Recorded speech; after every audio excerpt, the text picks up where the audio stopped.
Nós iniciamos hoje uma nova série, a série Reforma Protestante. 500 anos depois, ainda precisamos. A cada domingo deste mês, nós vamos ver um dos pilares da reforma. Esse domingo, a fé, somente a Escritura, a graça, somente Cristo, somente a Deus a glória. Nessa noite em especial, nós vamos ter um pouquinho de um trabalho histórico aí para trazer para o nosso contexto da série. Mas aconteceu há 500 anos, nós vamos comemorar 500 anos da reforma. Mas será que ainda nós precisamos dela? Será que nós precisamos de uma outra reforma? Essa é a pergunta que fica aí para a gente tentar responder nessa noite. Há alguns anos atrás, a revista Época fez um encarte, na verdade, algumas páginas, entrevistando alguns pastores reformados brasileiros. E justamente a pergunta era sobre a reforma, sobre a igreja reformada. E eu me lembro que um deles, inclusive o pastor Ricardo Agreste, que é pastor da igreja presbiteriana, da igreja Chácara Primavera, que foi uma das igrejas que apoiaram o trabalho do desenvolvimento do ajuntamento, ele foi entrevistado e a sua fala foi justamente essa. Nós, como igreja reformada, precisamos continuar reformando ou até mesmo termos coragem para uma nova reforma. E o resumo da entrevista do todos diziam que a base da reforma não precisa ser mexida. A fé, a Escritura, a Bíblia, a graça, Cristo e somente a Deus a glória são pilares para a nossa interpretação bíblica, para o nosso modo de vida, do qual não está em desuso, pelo contrário. No entanto, a igreja precisa passar por uma reforma. Veja bem, essa é a resposta de pessoas engajadas na igreja, líderes da igreja, e que de alguma forma não se conformam com a caminhada da igreja hoje, nos dias de hoje. E tem, óbvio, um senso crítico quanto à caminhada religiosa no todo do, pelo menos vamos dizer assim, grupo evangélico brasileiro. Mas quais são os sinais para que você faça, que você acha que apontam para você, sinais que apontam que alguma coisa necessita de uma reforma? Se você olhar para a sua casa, por exemplo, a minha era vermelha, está cereja hoje. Então, quando eu desço a rua da minha casa com a minha esposa ao lado, eu já sei que ela vai começar o bullying com a minha casa, Olha lá a casa cereja, nossa, olha que legal, não, era vermelha, agora não sei se é rosa, que cor é essa, amor? Eu tenho vontade de dar algumas respostas que eu não darei aqui, para não constranger, inclusive, a gravação e tudo mais. Mas é um sinal de reforma. Está caído. Rachaduras.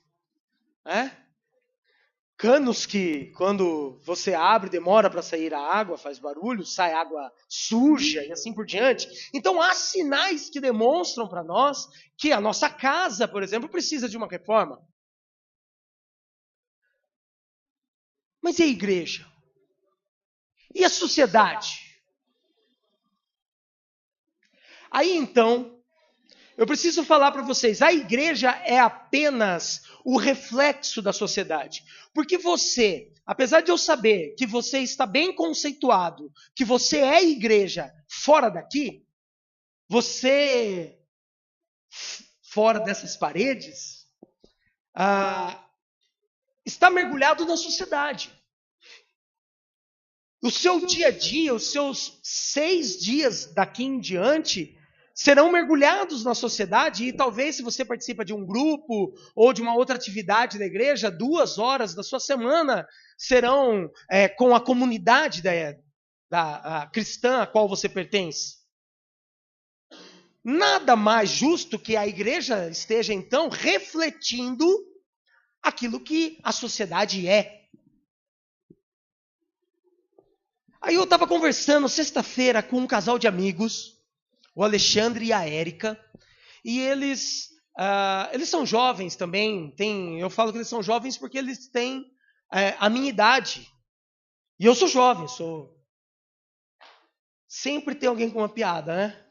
Sorrindo. Eu sou mais novo que o Marquito. Não parece, mas eu sou. E sempre assim, sempre nada. E daí eu conversando com eles diziam, eles têm um filho de 17 anos e um outro de, acho que 14, 15 anos. E a Érica estava falando que eles têm o desejo de ter mais um filho agora. Eu falei, uau, que desafio!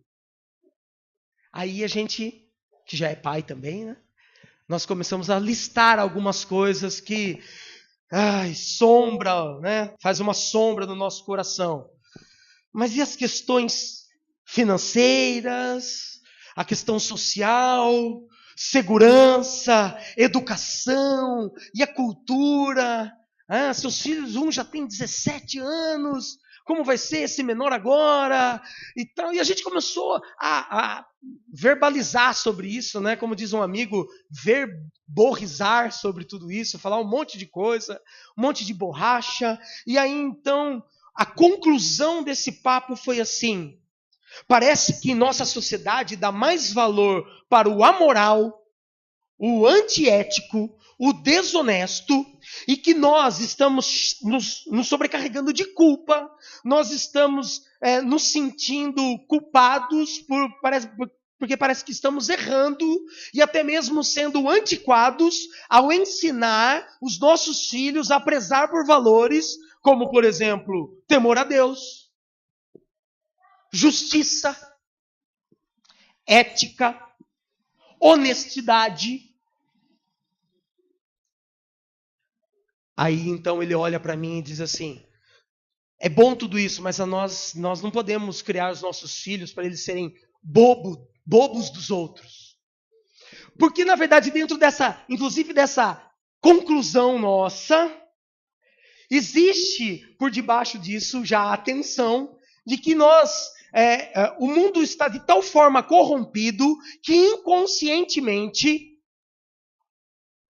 a mentira não faz parte da desonestidade. Que parece que o jeitinho para as coisas acontecerem, inclusive quando eu dou um jeitinho para não pagar um imposto, isso não é desonestidade. Porque inclusive o próprio governo rouba de mim. Então, ladrão que rouba ladrão tem 100 anos de perdão.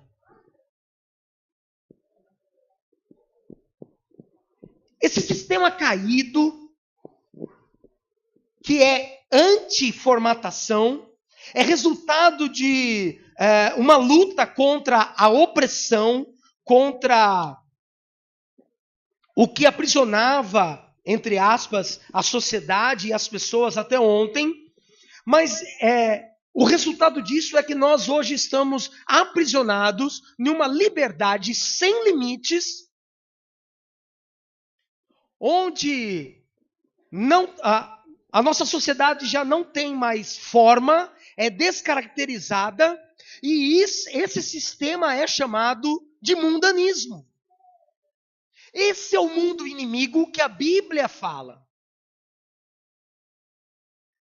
Algo sutil, que nem percebemos, que adentra as nossas casas, dia após dia, diz para nós qual é a forma que precisamos ter, e nem percebemos que está nos influenciando. Pegando um gancho, então, em tudo isso, essa semana, um homem, artista, expressando a arte sem limites, nu, brincando com um origami, é tocado e faz performance diante das pessoas. Aí o amoral, antiético, libertino, que trai a esposa, ou não, pelo menos rouba do governo, vem criticar a nudez do artista. Mas, na verdade, o que aconteceu essa semana no MAN só mostra para nós a falta de limites expressa na arte e que está sendo expressa em outros instantes da sociedade por causa do momento que vivemos. Um momento de liberdade em todos os tipos de expressões que é contra qualquer tipo de opressão e repressão, mas que reprime qualquer tipo de controle, dizendo que você não pode ser controlado por alguma coisa, que você não pode ter a forma de tal sociedade ou de tal ideologia. E é um momento que fomenta, apesar de dizer que nós não podemos estar debaixo do controle de alguma coisa, fomenta a reivindicação da minoria como lei e não como respeito. É um momento desforme, sem identidade, sem referências, mutante, e daí fazendo um empréstimo de Zygmunt Baum, uma sociedade líquida, que não consegue fazer planejamentos a longo prazo e se manter firme neles, porque vive de demanda. É a demanda de hoje que mostra como eu sou e o que eu sou. Porque se for necessário mentir para chegar ao fim do dia, eu minto. Se for necessário não pagar para chegar ao fim do dia, eu não pago. Se for necessário flertar com alguém para chegar no fim do dia, eu flerto. E assim em outras camadas da nossa caminhada cristã. Queridos, tudo isso são características de uma sociedade em colapso. A sociedade na qual vivemos está em declínio. Não sei qual a velocidade, mas eu posso dizer rápida. E nós vamos ver daqui para frente cada vez mais valores, família, princípios sendo derrubados, trocados por talvez valores menores, porque justamente o que a sociedade vomita é que o poder da transformação está dentro de você. É você quem dá a forma para a sua sociedade, para a sua vida. É você quem diz como é que as coisas acontecerão. E se deve acontecer alguma mudança, ela deve partir de você, porque o poder está dentro de você. Mas nós sabemos que, biblicamente, o poder de transformação vem de dentro da gente. Através do Espírito Santo de Deus. E não pela minha razão ou pelo meu querer. A minha pergunta, então, meus queridos, é: qual é a resposta da igreja para esse momento? Como você, no seu dia a dia, tem respondido a tudo isso? Marcão, eu até agora nunca tinha pensado em tudo isso, nem tinha visto a sociedade dessa forma. Tem certeza ou você não estava apenas a fim de gastar uns neurônios a mais quanto a isso? Porque com certeza você tem toda a sua crítica quanto ao que está ao seu redor. Ou você é a favor ou você é contra. Se não de tudo, pelo menos de algumas coisas. Qual é a resposta da igreja para tudo isso? Como você responde isso aonde você está? Na sua família, no seu trabalho? Eu vejo dois lados de uma mesma moeda.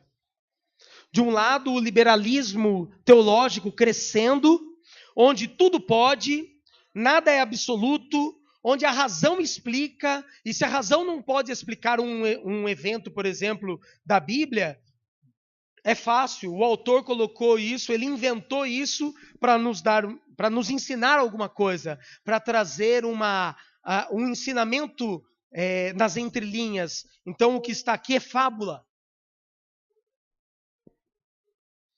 Por um outro lado, nós vemos a religiosidade crescendo,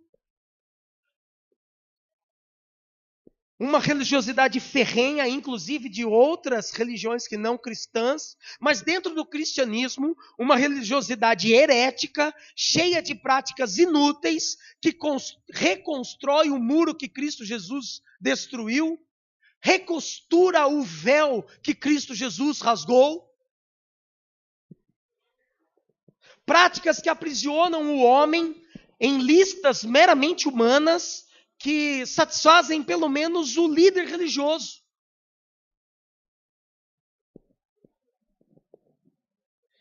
Assistindo canal noturno de Gospel Night, né? Não, esse eu não assisti. Mas, né? Deixei entender. Mas não é esse. Aquele canal que passa falando das práticas de algumas igrejas, vem aqui, vomita que eu te escuto. Eu vi um cara vendendo um saquinho de sabão em pó. E dizendo assim: minha irmã, traga a peça íntima do seu marido, porque nós vamos limpar. Vamos limpar.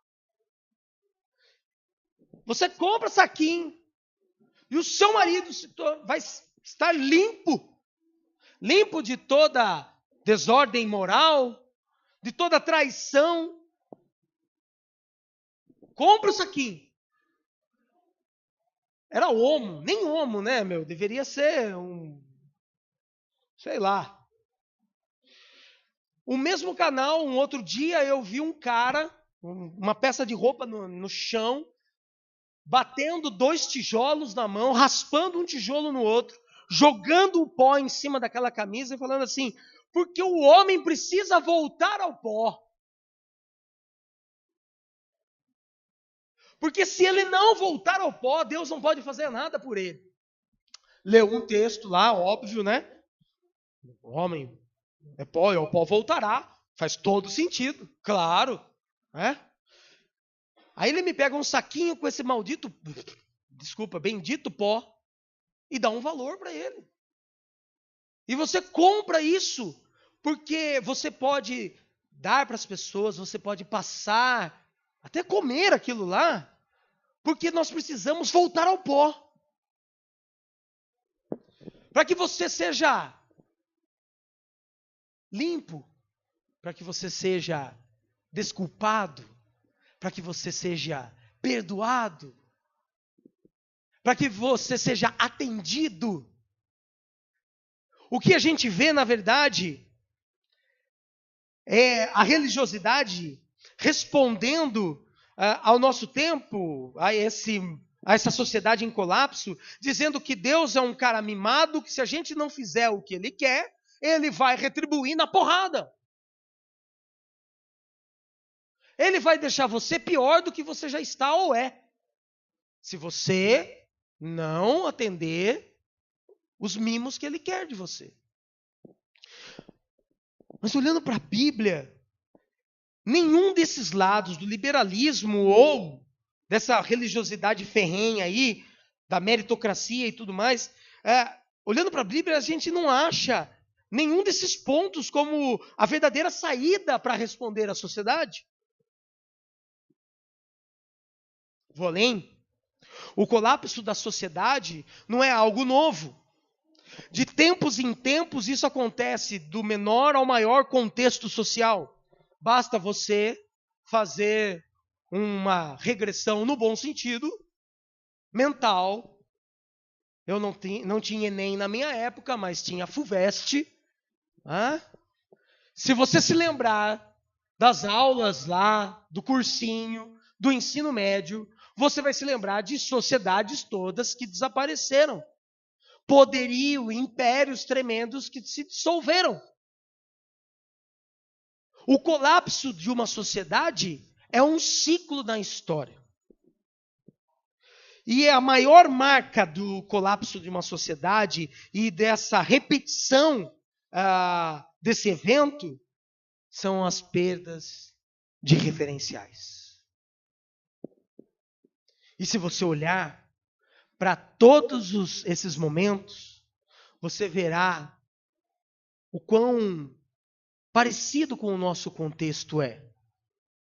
Ninguém é de ninguém. O homem não é homem, mulher não é mulher. A justiça é o que você quer que seja justiça e não no senso comum. É só fazer uma volta histórica e todos nós veremos isso. E veremos que não é algo novo. No século XV, a gente vê o final desse momento, ou pelo menos a transição desse momento. Século XIV, do século V ao século XIV, é a era conhecida como Era das Trevas. Por quê? Não houve muita produção científica, artística, literária. O que nós temos na Era das Trevas?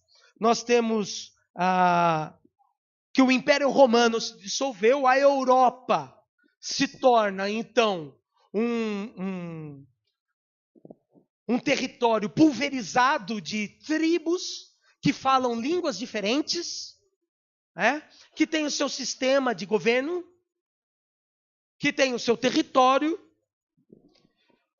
É então que, no século XV, nós temos surge um movimento caracterizado pela redescoberta e pelo antropocentrismo, conhecido como Renascimento. E o Renascimento, então,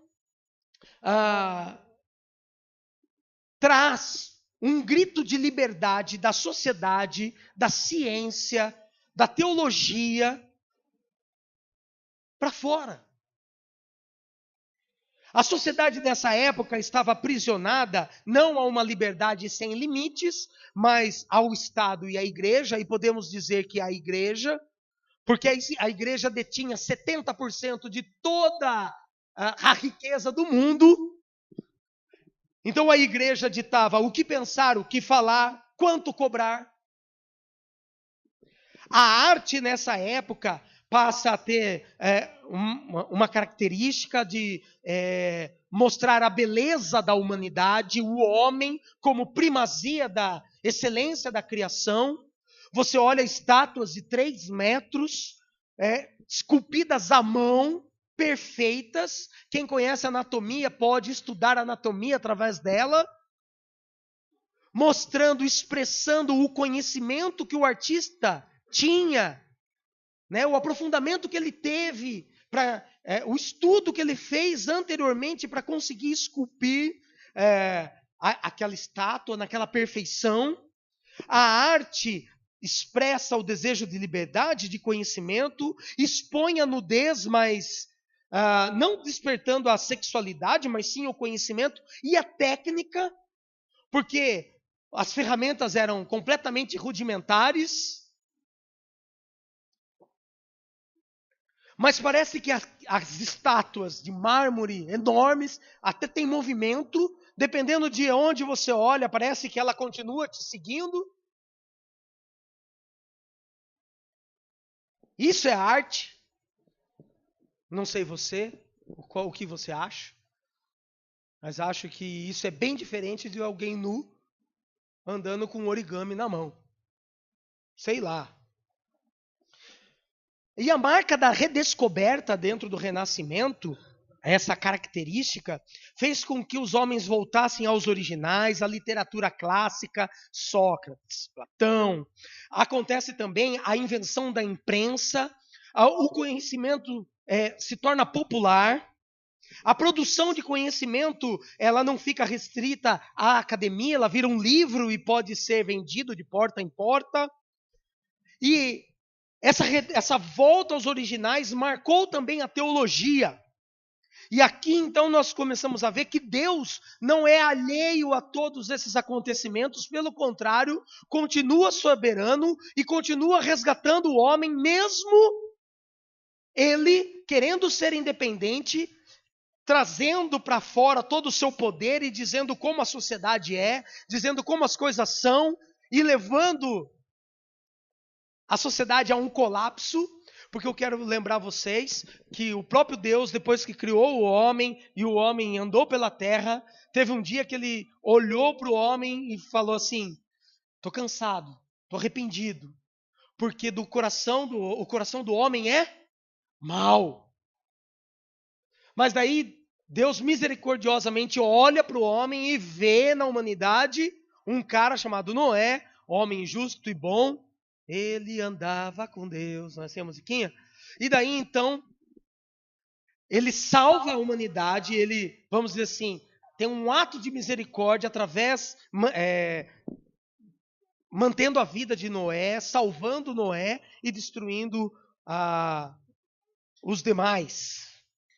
Então, todas as vezes que o homem acha que tem o poder e que está no controle, o pecado toma conta, e aí então entra em declínio e a sociedade então entra em colapso. Na redescoberta da Bíblia, a teologia no século XV redescobriu a Bíblia, e Deus levantou homens que se preocuparam em responder fielmente, à luz da Bíblia, ao seu tempo e ao seu contexto. Um desses homens, Martinho Lutero, um jovem alemão de classe média, que aprendeu dos pais que deveria temer a Deus, mas isso foi um problema para ele no seu relacionamento com Deus. Martinho Lutero, a família queria que ele fosse advogado, se formou em artes, foi doutor em artes, ingressou na faculdade de advocacia, e quando um dia, voltando para casa, embaixo de uma tempestade de raios, chuva, com medo de morrer e de então perder a salvação e ir para o inferno, ele ora para uma santa, Santa Ana, e diz assim: se eu chegar em casa vivo, eu prometo entrar no monastério e seguir a vida como sacerdote. Em 1505 é isso que acontece.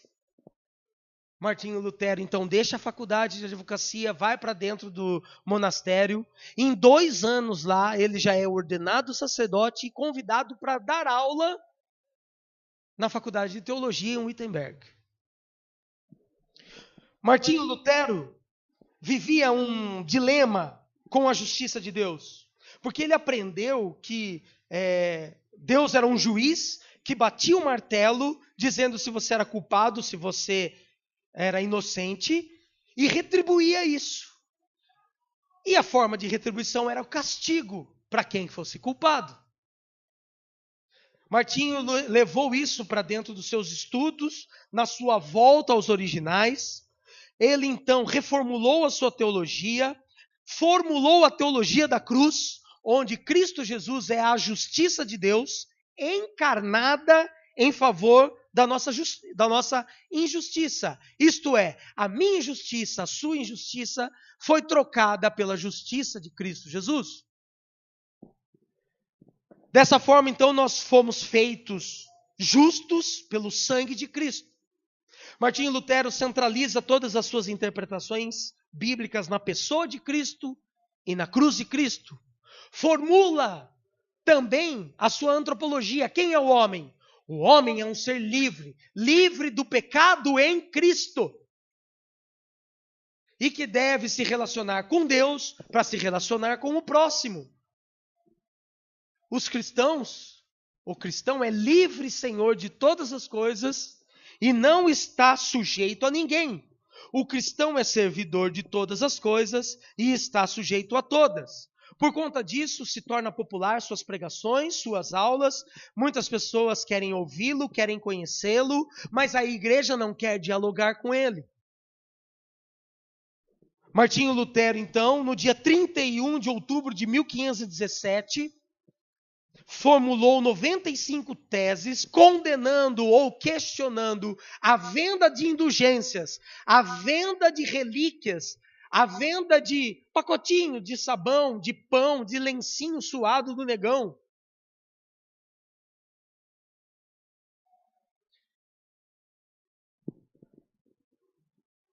Querendo saber qual era o posicionamento da igreja quanto a isso, baseado no perdão e no amor de Cristo Jesus. Qual foi a resposta da igreja? A igreja é reflexo da sociedade. Exclui Martinho Lutero. Persegue, tenta matá-lo. Outros homens também foram expoentes da reforma protestante. Calvino, Zwinglio, entre outros, mas esses três foram os expoentes. E eles formularam, apesar de terem interpretações diferentes em algumas questões doutrinárias, eles deixaram um legado dos pilares da reforma para a nossa maneira de olharmos a palavra. Somente a fé, somente as escrituras, somente a graça, somente Cristo, somente a Deus a glória. O interessante é que Martinho Lutero formulou e teve um start justamente ao ler o trecho de uma carta de Paulo a uma sociedade em colapso. O Império Romano, por volta do ano 60, estava já começando a ter o seu declínio. Prova disso é que quando Nero coloca fogo em Roma, todos acham que é o fim do mundo. E daí eu lembro vocês, o que eu já disse aqui em um outro momento, se a gente não vê mais saída para nada, não consegue acreditar em mais nada que está aqui, só falta a gente gritar, volta logo Jesus. Restaure isso aqui, porque não tem mais para onde ir. O barco chegou no pier final.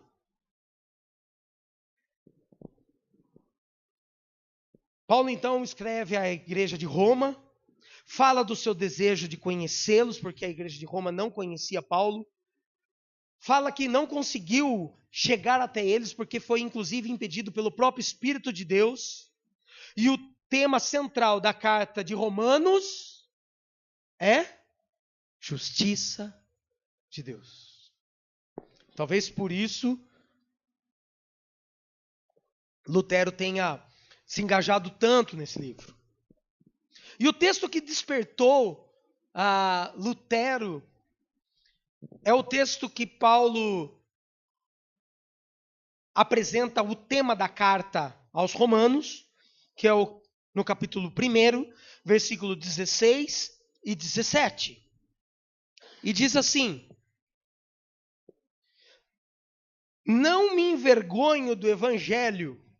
Paulo está dizendo isso porque havia rumores de que ele não tinha ido até Roma, porque Roma é a Nova York dos nossos tempos, lá estão os pensadores, lá está toda a riqueza, o poder, e as pessoas dizem que Paulo não foi até lá com medo de levar um debate e não conseguir sair dele. E Paulo diz, não, pelo contrário, não me envergonho do evangelho. E ele já explicou, não conseguiu chegar em Roma, por quê? Porque o próprio Espírito de Deus havia impedido disso. E daí ele traz dois porquês. Não me envergonho do evangelho porque é o poder de Deus para a salvação de todo aquele que crê. O poder de Deus, meus queridos, a gente precisa entender como a filosofia cristã da história. É o plano de salvação de Deus. O poder de Deus não é só o ato de salvar, mas todo o plano de Deus para essa salvação, mirando as nossas vidas, mirando a vida do homem. Como é esse poder? O Deus Criador criou o homem e todas as coisas para se relacionarem com ele, mas o homem em rebeldia busca sua independência e então ocorre a queda e o pecado original. A partir desse momento, o homem vive cada vez mais em seu declínio moral, espiritual, porque o fim do homem materialmente é a morte física e espiritual já está separado de Deus. já está morto espiritualmente. Mas o nosso Deus é um Deus de relacionamento e busca restaurar esse relacionamento através da redenção, fazendo-se homem, morrendo por nós, morrendo pelo homem, derramando seu sangue na cruz. Ressuscitando e trazendo então a esperança da consumação de todas as coisas na sua volta. Esse é o poder, esse é o plano de salvação, porque a consumação quer dizer relacionamento pleno com Deus e o Filho. Essa é a filosofia cristã da história, o poder de Deus. A quem? A todo o que crê. Isso quer dizer que fé é indispensável. Primeiro do judeu, depois do grego. A fé, a salvação, ela é inclusivista, ela não é exclusiva. Na ideia do Antigo Testamento, ela era exclusiva por etnia e descendência abraâmica. Mas Paulo está dizendo que não, que ela é inclusiva, que qualquer um, sendo da família de Abraão ou não, pode ser salvo, pode ser incluído. O fator de exclusão é a fé, e a fé é o dom de Deus, é o dom dado por Deus. Não vem de nós. E ele continua, o segundo porquê. Porque no Evangelho é revelada a justiça de Deus. Que justiça é essa? Não o atributo do juiz que bate o martelo e diz para mim e para você, culpado ou inocente. Mas a justiça de Deus colocada sobre mim e você, sobre nós, imputada através de Cristo Jesus, do sacrifício de Cristo da cruz. Porque quando Deus olha para mim e para você, Ele não vê o pecador miserável que eu sou. Ele vê o sangue de Cristo. E então Ele me vê justo. Sabe qual é o poder da palavra justo? Um dia, face a face, Ele vai olhar para mim e para você e vai dizer assim, olha o poder da palavra justo. Você nunca pecou. Você nunca quebrou nenhuma lei. Mentira, Deus! O sangue de Jesus te salvou. A morte do meu filho apagou tudo isso da sua vida. Esse é o poder de sermos chamados de justos, de sermos considerados pelo sangue de Cristo justos. Mas isso só tem eficácia se cremos e tivermos fé que a morte de Cristo foi o suficiente para isso e que não precisamos de relíquias, não precisamos de sacrifícios, de compras que nos levem a algum lugar. Precisamos crer e obedecer a esse Cristo, a essa suficiência em Cristo Jesus. A justiça de Deus é aplicada pela fé, apresentada pelas obras de uma nova forma de vida. Teologicamente, dizer que a justiça de Deus está sobre nós quer dizer que Jesus foi morto em nosso favor.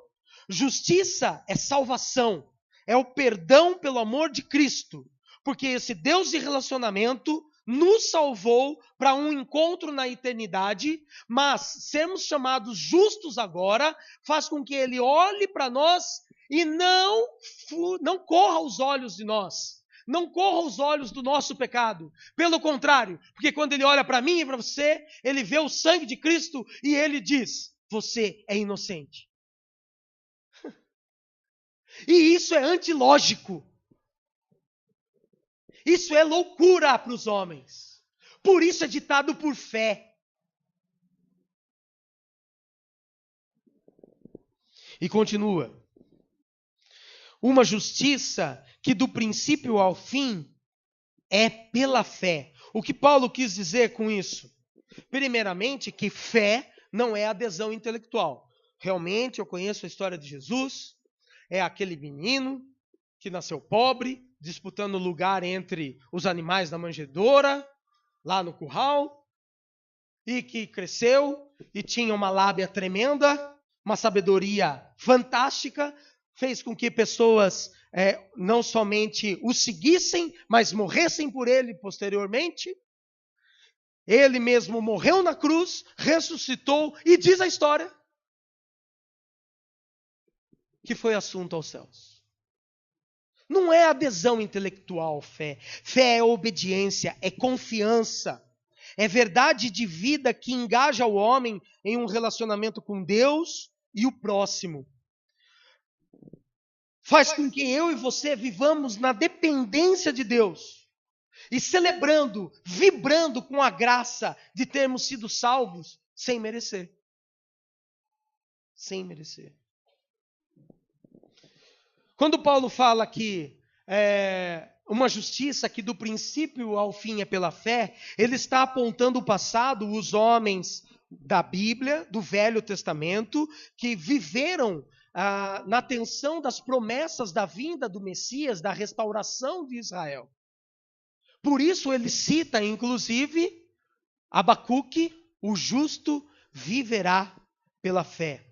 Veja que o justo não viverá pelo poder que há dentro de você. O justo não viverá pelo que ele acha que deve, da forma que ele deve viver. O justo viverá pela fé. Um contraste entre o salário do pecado, que é a morte, o salário do pecado, que é a morte, que é a sentença para todo aquele que não crê. Ao contrário disso, viver pela fé. Viver na esperança e na confiança da volta de Cristo Jesus. Viver pela fé, a comunhão com Deus e com o próximo, restaurada e vivida numa nova perspectiva.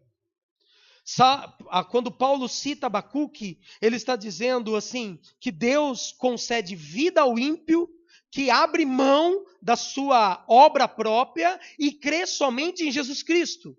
Mas também afirma que Jesus é o cumprimento das antigas promessas ou das promessas do Antigo Testamento e que desde lá os homens vivem essa fé e isso ao longo da história é passado para outra, alimenta outra fé, a outra, e nós aqui estamos hoje. Esse é o texto que abre os olhos de Martinho Lutero. Esse é o texto que dá origem a, entre aspas, a revolta de Lutero e abre os princípios da reforma. E eu quero terminar contando a história, inclusive do próprio Lutero, para responder a uma pergunta, mais uma. Qual é a resposta da igreja olhando para todos esses cenários e para o texto? Qual é a resposta da igreja hoje à sociedade líquida em colapso?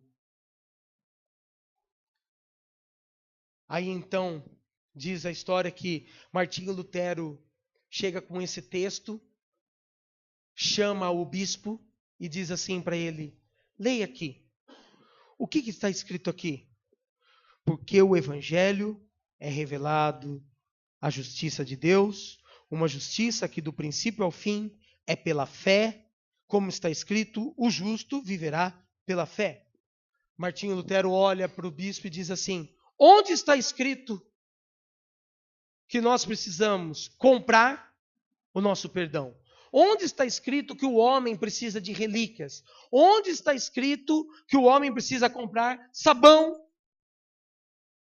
para lavar espiritualmente a vida do outro? O bispo olha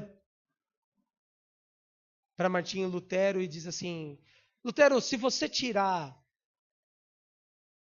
isso dos cristãos, essa boa obra dos cristãos, porque dizia-se que esse dinheiro era revertido para obras, o que sobrará para eles? E Martinho responde com o texto: somente Jesus. O homem precisa somente de Cristo. O homem precisa olhar e ter a forma de Cristo Jesus. E a resposta que nós, igreja, precisamos dar a essa sociedade em colapso é a resposta que passa pela fé na forma de Cristo Jesus, a qual nós tomamos, a qual Ele forja em nós, a qual Ele esculpe no nosso coração, e não a forma do Cristo que queremos que Ele seja em nós.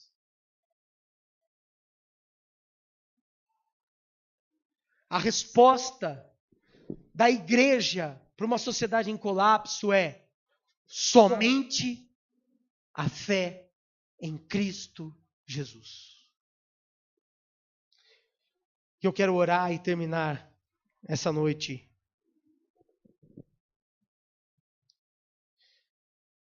pedindo que você feche seus olhos, que você abaixe sua cabeça, volte sua mente, o seu olhar ao seu coração.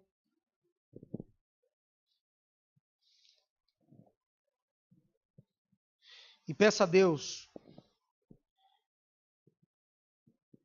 que o sustente para responder a essa sociedade em colapso, trazendo a forma de Cristo a esse mundo disforme, a essa sociedade sem forma.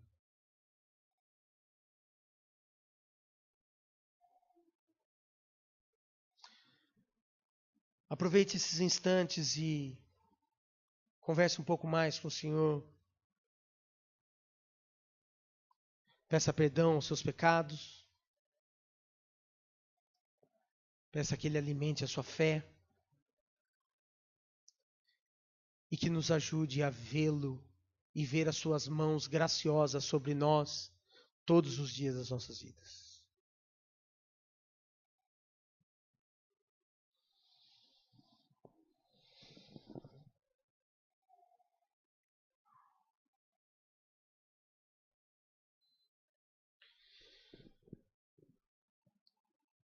Senhor Deus, ouve a nossa oração, ouve os nossos pedidos,